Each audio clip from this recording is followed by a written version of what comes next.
because, of course, Syrian children have suffered on a massive scale, not only in the war zone, but outside of the war zone.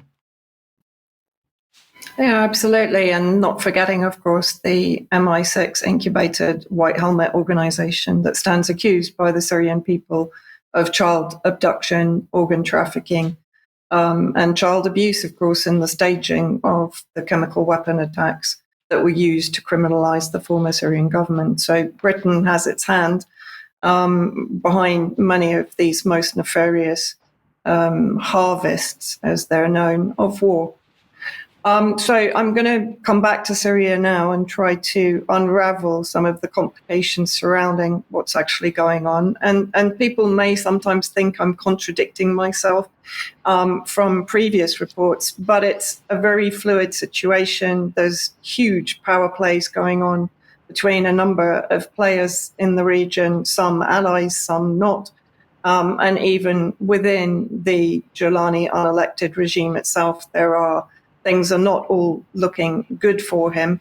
So most recently, Trump was talking about some of the concessions he was prepared to make if Jolani would give him assurances. And first of all, if we have a look at this article a few days ago in the Washington Post, Syrian leader faces the challenge of foreign militants who helped him win power. And of course, Trump is basically saying, or he was saying, that all the foreign militants must get out of Syria. So let's just have a look at some of or at least one of the main reasons that that's an issue for Jolani. The most hardline of these fighters are already turning their ire on Sharaa, or Jolani as we know him, angry that he has not yet imposed Islamic Sharia law and alleging that he's cooperated with the US and Turkish forces to target extremist factions. Jolani is attacking us from the ground, America from the sky. And of course, this is nothing new. This is effectively what was happening when Jolani had dominance over Idlib, and the US was helping him eliminate his challenges for power in Idlib itself by drone strikes, having been given the coordinates by Jolani and his loyal militia. However, America, just as you said, Brian, with the talk from Rubio, America seems to be, let's say, chameleon-like changing its policy. So in the last 48 hours, Trump has said through his special envoy to Syria, Tom Barrack, US gives the nod to Syria to bring foreign jihadists and ex-rebels into the army. So a complete flip there by the United States. Tom Barrack basically pointed out that I would say there is an understanding with transparency. Me personally, I would say this is an understanding from the US, probably fed to them through the UK elements that are now operating in Damascus, that Jolani will not survive without the foreign elements in his militia. And Barrack goes on, and this is paraphrasing, it is better to keep the fighters, many of whom are very loyal to Syria's new administration, within a state project rather than exclude them. Because, of course, if they were to exclude them, what has been happening is those fighters who believe that Jolani has betrayed their extremist Takfiri roots and vision for Syria are now joining ISIS in Syria and turning against Jolani. Secondly, Tom Barrack also made comments that the US policy in Syria hasn't worked for 100 years and that it's time to change that policy. Of course, Trump tried this previously in his 2016 presidency. And this has been reported in Reuters, US to scale down its military bases in Syria, the envoy says.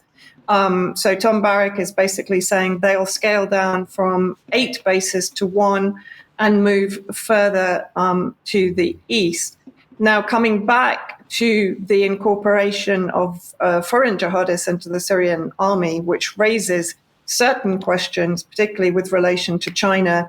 This is an article from a Lebanese media outlet, the integration of 3,500 Uyghur jihadists. Now, that's slightly misleading because while the Uyghur jihadists are probably the majority of the foreigners joining Jolani's official new Syrian army, they number about 4,000 to 5,000 in Syria.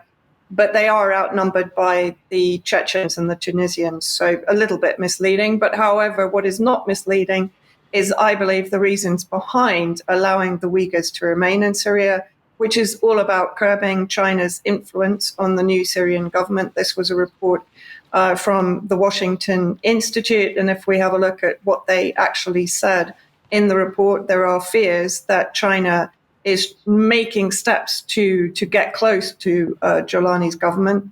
A week after Assad fell, Chinese Foreign Minister Wang Yi stated that he was deeply concerned and called for urgent efforts to prevent terrorist and extremist forces taking advantage of the chaos. 2 months later, however, Chinese Ambassador Shi Hongwei met with interim President Jolani in Damascus. So clearly, from America's perspective, they want to prevent Chinese influence again in Syria.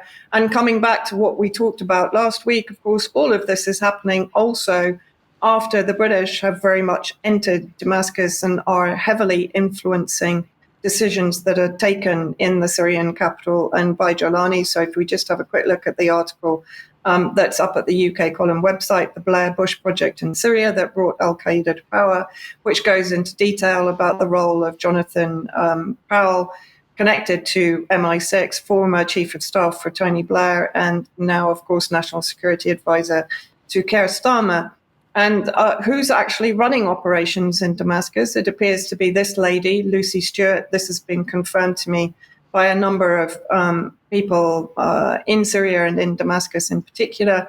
She's embedded in the new Syria Foreign Affairs Ministry and is helping to groom the members of Jolani's al-Qaeda government.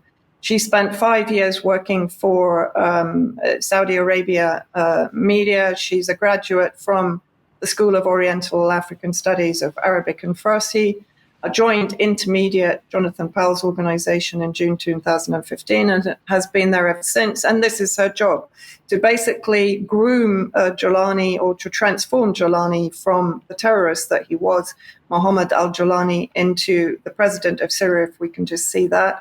So basically the British involvement is having a huge effect, in my opinion, on US policy, but not only US policy.